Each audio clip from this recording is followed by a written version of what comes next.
La bonté peut te rendre faible. Dans un monde où le cynisme règne, être bienveillant paraît désuet. Pourtant, on nous a appris que la bonté est une force. On se dit qu'aider les autres renforce nos liens. En réalité, ce n'est pas toujours le cas. Savais-tu que des études montrent que la gentillesse peut mener à des abus? Les gens s'attendent souvent à ce que les bienveillants se plient en quatre pour les autres. Cela peut te laisser épuisé et désillusionné. Beaucoup d'entre nous pensent que donner sans limite est admirable, mais au fond, on oublie souvent de se protéger soi-même. C'est ici que la fragilité apparaît. Trop de gentillesse peut conduire à l'épuisement. Il y a un moment décisif dans chaque histoire de bonté.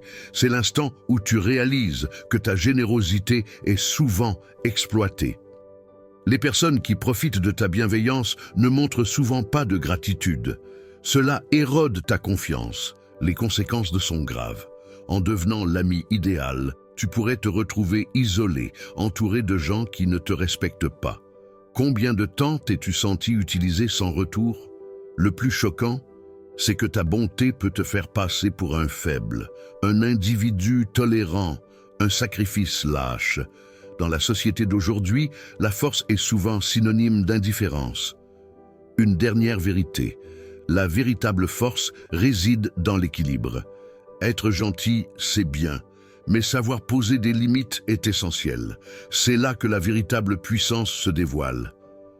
La bonté n'est pas un signe de faiblesse, c'est un choix qui doit s'accompagner de sagesse.